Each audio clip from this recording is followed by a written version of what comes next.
Hello everyone.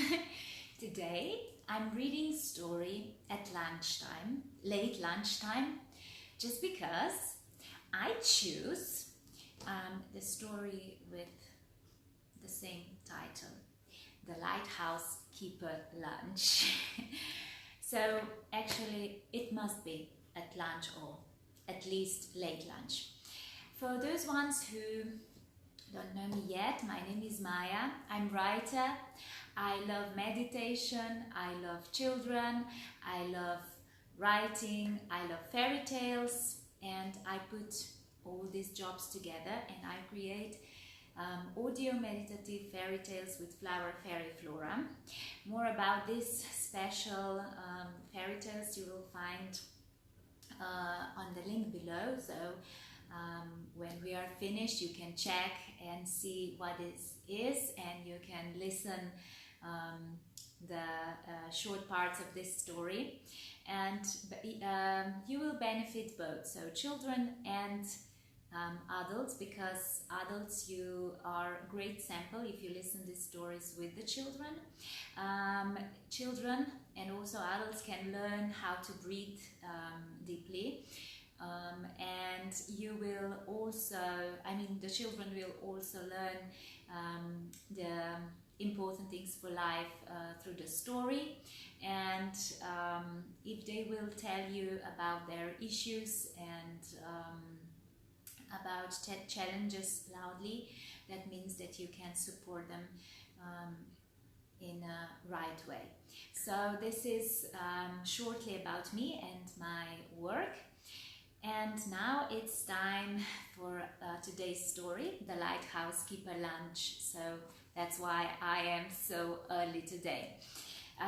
Prepare your ears and let's go listen. Once there was a lighthouse keeper called Mr. Greenling. At night time he lived in a small white cottage buried high on the cliffs. In the daytime, he rowed out to his lighthouse on the rocks to clean and polish the light. Mr. Greenling was a most industrious lighthouse keeper. Come rain or shine, he tended his light. You can see he was taking care of his light every day, no matter what. Sometimes at night, as Mr. Greenling lay sleeping in his warm bed, the ships would stood to tell him that his light was shining brightly and early out to sea. Each morning, while Mr. Greenling polished the light, Mrs. Greenling worked in the kitchen of the little white cottage on the cliffs, concocting a delicious lunch for him. Once she had prepared the lunch, she packed it into a special basket and clipped it on the wire that ran from the little white cottage to the lighthouse on the rocks. But one Monday, something terrible happened. Mrs. Greenling had prepared a particularly appetizing lunch. She had made a mixed seafood salad called chicken garni, a lighthouse sandwich, sausages and chips, peach surprise, it looks like a delicious cake, then drinks and assorted fruit, icy biscuits, and she put the lunch in the basket as usual and sent it down the wire. It looks like that. They had wire from that cottage to the lighthouse. That's pretty genius, isn't it? But the lunch did not arrive. It was spotted by 3 seagulls who sat upon it and devoured it with great gusto. "Clear off!" shouted Mr. Greenling, but the seagulls took not the slightest notice. "This is an excellent peach surprise, boys," said that one. "She's great cook, Fred," said that one. "And scrumptious lunch, Tom," said that one. That evening, Mr. and Mrs. Greenling decided a plan to baffle the seagulls. "Tomorrow I'll tie the napkin to the basket," said Mrs. Greenling. "Of course, my dear," agreed Mr. Greenling. "A sound plan." But it doesn't help. They found their lunch and they said, "They'll have to try harder than this to stop us, Bert." So they were talking between, and they were strong enough to find delicious food. On Tuesday evening, Mr. and Mrs. Greenling racked their brains for another plan. "They are a brazen lot, those seagulls," said Mrs. Greenling. "Brazen indeed," said Mr. Greenling. "What shall we do?" "Our cat does not appear to like seagulls," said Mrs. Greenling. "No, my dear," said Mr. Greenling.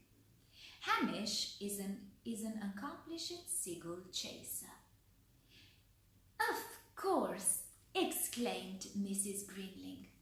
"Tomorrow Hamish can guard the lunch." "A most ingenious plan," agreed Mr. Greenling. Hamish did not think that this plan was ingenious at all. He spat and hissed as Mrs. Greenling secured him in the basket.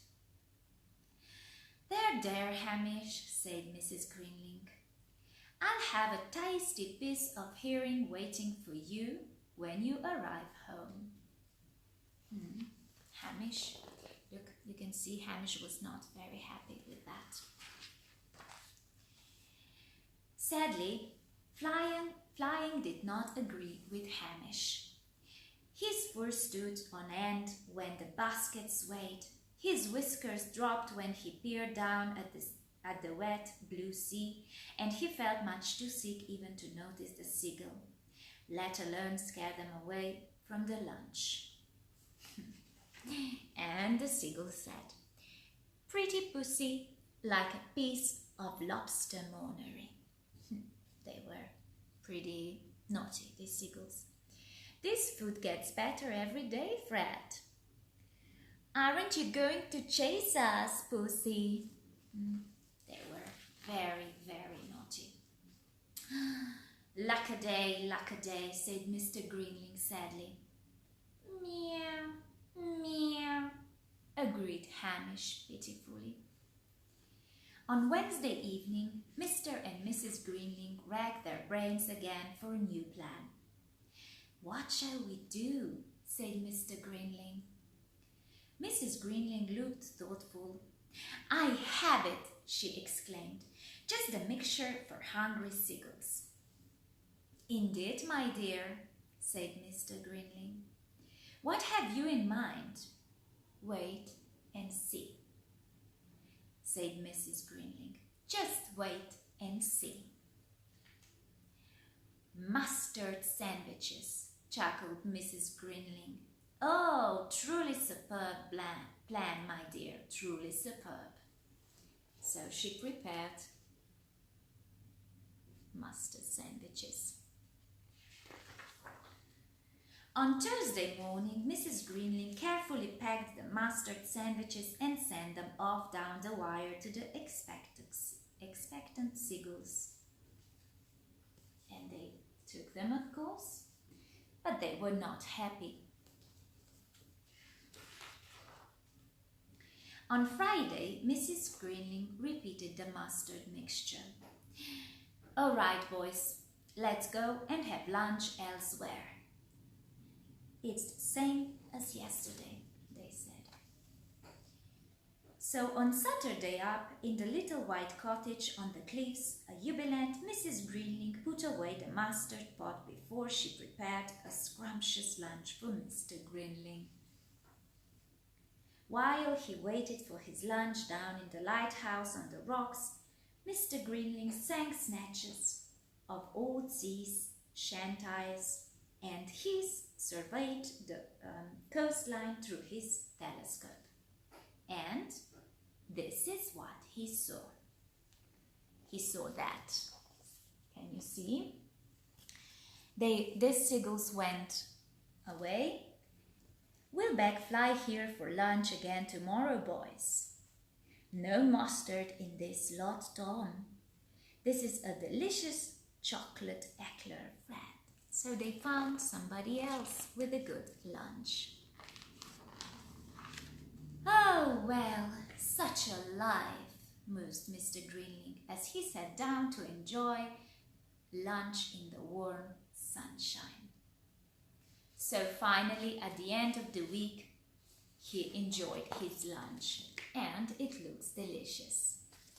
So we just have to be a little bit patient, and we just have to put different plans to save our things if we want to keep them as they should be. So I wish you a very good evening or afternoon. I don't know when you will watch this. If you watch this on YouTube, very welcome to subscribe. If you watch this on Facebook, very welcome to like or leave some comment or press like to my page, follow my page. And yeah, that's it. So enjoy whatever you will do, and see you soon. Bye bye. Mwah.